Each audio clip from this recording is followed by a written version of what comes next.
एक समय की बात है। एक राज्य में एक सुंदर सा राजकुमार रहता था। उसका विवाह बहुत ही जल्द एक सुंदर सी राजकुमारी के साथ होने वाली थी। इसी की तैयारी में पूरे राजमहल को अनेकों तरह के फूलों से सजाया गया था। राजकुमार अपने कक्ष में ही सोते सोते राजकुमार के ख्वाब देख रहे थे। बाहर मौसम बहुत ही रंगीनमय था।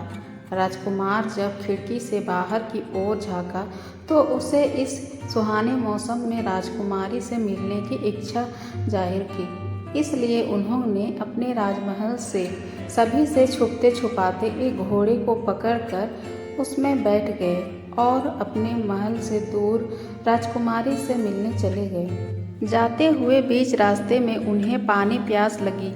राजकुमार पानी की तलाश में किसी जलाशय की खोज करने लगे।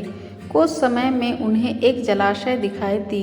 वो जलाशय के पास पानी पीने के लिए गए, मगर जलाशय पूरा सूख चुका था। राजकुमार बहुत दुखी हुआ।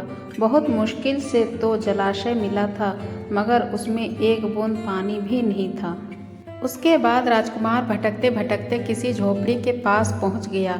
बगल में एक कुआं था, जिसमें से राजकुमार पानी निकाल कर पीने लगा। उसी समय एक बुढ़िया उस झोपड़ी से बाहर आई और कही, बेटा, ये तुमने क्या किया? ये कुआं एक श्रापित कुआं है। इसमें का कोई भी पानी नहीं पीता। अब तुम हर रात को एक नरभक्षी बन जाओगे।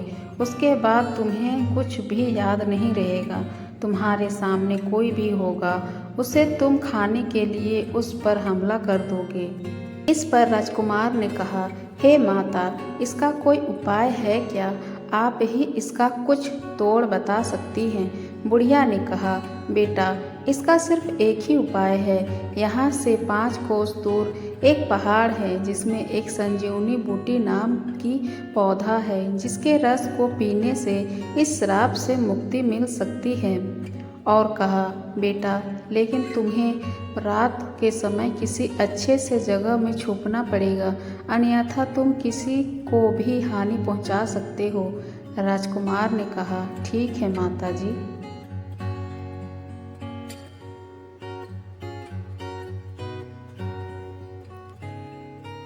ये कहकर राजकुमार वहाँ से निकल गया। अब राजकुमार थोड़ा चिंतित हो गए कि पहले राजकुमारी से मिलने जाए कि पहले अपने श्राप से मुक्ति पाएं। उसे कुछ समझ नहीं आ रहा था। संजीवनी युक्त पौधा वाला पहाड़ भी बहुत दूर था। कुछ समय में अंधेरा होने ही वाला था और वे नहीं चाहते थे कोई अपने हाथ से मारा जाए। इसलिए राजकुमार अपने आप को छुपाने के लिए जंगल के किसी गुफा में चले गए, जहाँ एक खूंखार आदमखोर भेड़िया रहता था, जिसके आतंक से पूरा राज्य कांपता था। पहले से ही पाँव जमाए बैठा हुआ था। राजकुमार को देखकर वो आदमखोर भेड़िया गुर्राने लगा और उसे खाने के लिए उसके ओर बढ़ने लगा। उसे अपने ओर आते देख राजकुमार डर गया कि कहीं ये आदमखोर भेड़िया मुझे न खा ले। तभी रात हो गई और राजकुमार देखते ही देखते मनुष्य से एक नरभक्षी बन गया। उसे नरभक्षी में बदलते देख भेड़िया घबरा गया और वहीं पर रुक गया। भेड़िए को देख नरभक्षी रूपी राजकुमार उसकी ओर बढ़ने लगा और जोर जोर से गुर्राने लगा।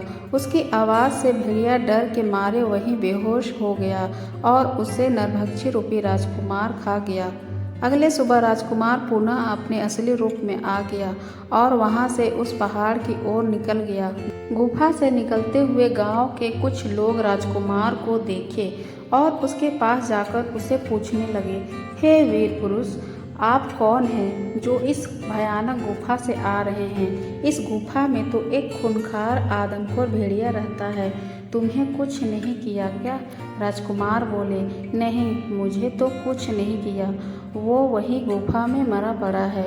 ये बात सुनकर गांव वाले आश्चर्य में पड़ गए और उसे देखने के लिए उस गुफा में गए और जब पास जाकर देखा कि सच में वो खूंखार आदमखोर भेड़िया वही मरा पड़ा है। ये बात पूरे राज्य में फैल गई कि एक आदमखोर जानवर को एक मामूली से लड़के ने मार दिया, जिसे आज तक किसी ने मार न सका था। हिंदिस राज्य का राजा उसे शीघ्र ही अपने राजभवन में बुलाते हैं और उसे धन्यवाद देकर कहते हैं, हे वीर पुरुष, आज तुमने मेरे राज्य को उस आदमखोर भेड़िए से मुक्ति दिलाई है। तुम्हारा पराक्रम सराहनीय है, अतः तुम जो मांगो वो मुझसे मांग सकते हो। राजकुमार ने कहा, राजन, ये तो मेरा कर्तव्य था, मुझे कुछ नहीं चाहिए। राजा फिर भी अपनी खुशी से राजकुमार को एक जादुई कालीन भेंट में देकर कहता है, हे वीर पुरुष, ये छोटा सा भेंट हमारी तरफ से, तुम जहाँ भी जाओगे इससे तुम्हें जाने में आसानी होगी। ये जादुई कालीन तुम्हें तुम्हारी मंजिल तक कुछ ही समय तक पहुँचा देगी। भेंट स्वीकार कर राजकुमार उस कालीन पर बैठकर शीघ्र ही रात होने से पहले उस पहाड़ की ओर चल गया और कुछ ही समय में उस पहाड़ के पास पहुंच गया और उस संजीवनी पौधे को ढूंढने लगा। रात होने ही वाली थी, तभी एक चमकता हुआ पौधा दिखाई दिया। वो समझ गया कि यही संजीवनी पौधा होगा। वो शीघ्र ही पौधे से रस निकालकर पीने लगा। साथ ही साथ अंधेरा भी हो गया, पर वो राजकुमार बिल्कुल ठीक हो चुका था और उसी समय कालीन पर बैठकर राजकुमार अपनी राजकुमारी से मिलने के लिए चला गया। उसे देखकर राजकुमारी बहुत खुश हो गई और अगले दिन ही उन दोनों का विवाह हो गया।